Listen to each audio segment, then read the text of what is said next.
Alright, how's it going, Professor? This is my presentation for. Alright, starting off with the graph. So we got the region on the left side. We got the pollution, the cost of medical care, and here I just did an X, Y, and an X2 just to have just more numbers, just in case if I needed it. So in the regions, we have north, we have upper south, deep south, west south, big sky, and west. The pollution numbers is 30, 31.8, 32.1, 28.8, 30.4, and 40. The cost of medical care is 915, 891, 968, 972, 952, and 899. So just these numbers over here, X, Y, it's just pollution times medical care. First one's 27,450, 28,333.8.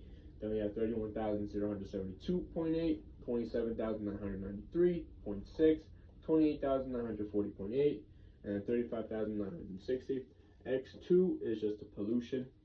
So the number times it by itself. So 30 times 30, 900.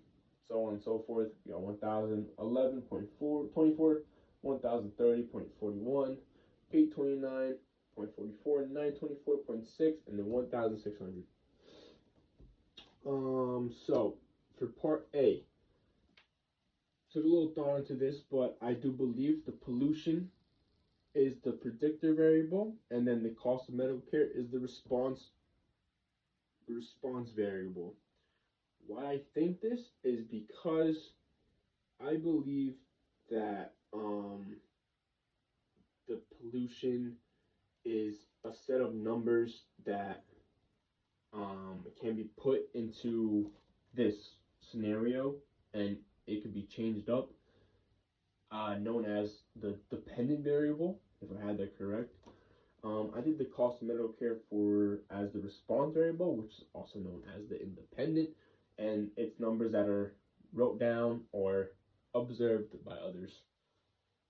Okay. Then we got part B. We have the scatter plot. So we got the scatter plot. We have the X is going to be the pollution numbers. Then we have the Y axis is going to be cost of medical care. So what I did for X is I just went by threes. So I did 25, 27, 29, 31, 33, 35, 37, 39, and 41. And then for Y, I did by tens. So I started off at 890, then I went up to 900, 910, 920, 930, 940, 950, 960, 970, and then finally 980. So as you can see here, the scatter plot is, honestly, there's really nothing like crazy about it. You can tell that it's random. You know, the dots aren't making any kind of shape. There's no up or down. It just kind of seems like they're just plotted in random spots. So we have the 5 points over here. That's pretty much it for the scatter plot, honestly.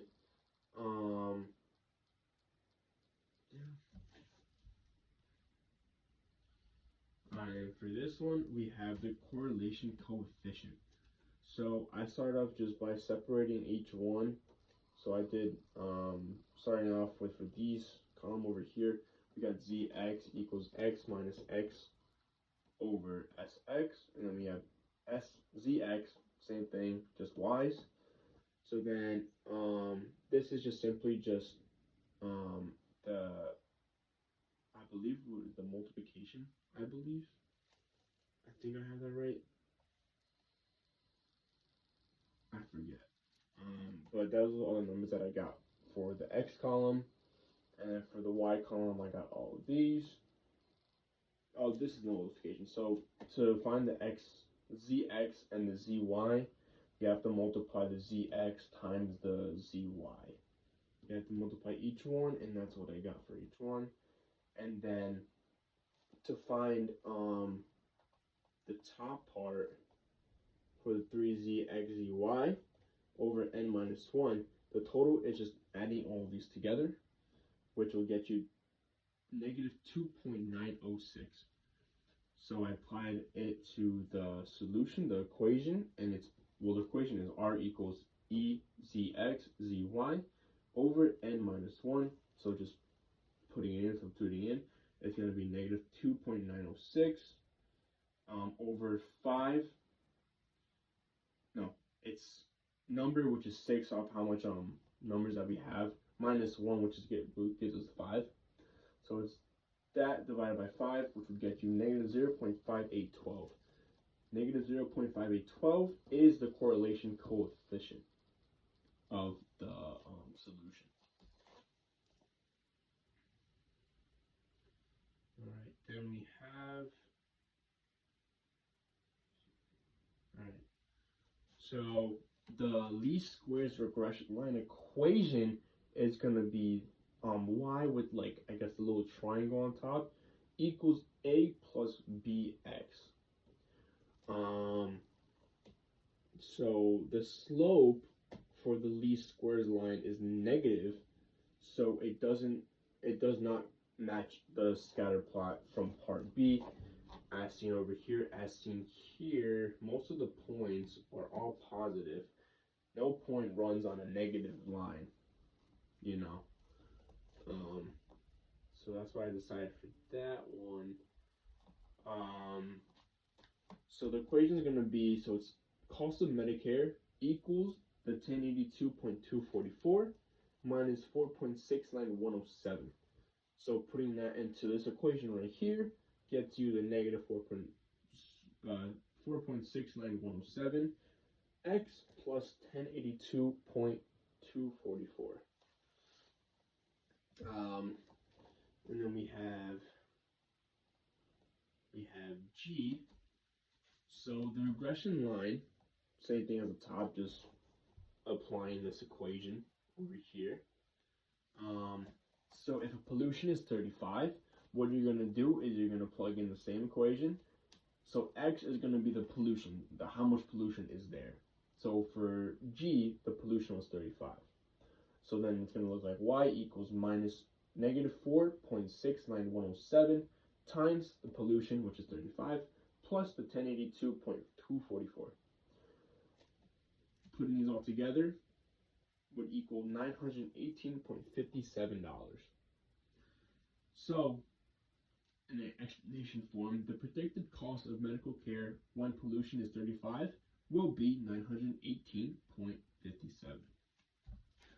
Now this brings us along to H. H is pretty similar to G. Same thing, you're applying the same equation. Just the difference is that X is not 35 anymore. It's not 35 pollution. It's now 60. So you're going to do the same thing. You're going to substitute the X for the how much pollution there is, and it's going to be 60. So it's going to be Y equals negative 4.69107 times the 60 plus 1082.244. Putting all those together is going to equal 800.780.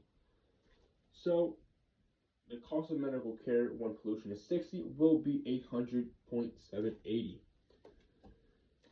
So I would not personally do the least regression equation for this pollution.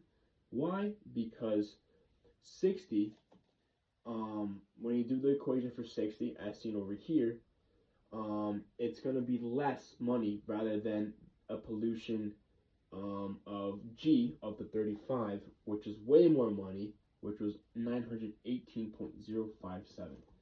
So the idea is, why would you want to do something to gain less money, whereas you can focus on something else and then gain more money, as seen as in these two examples right here. So I would say no for that one.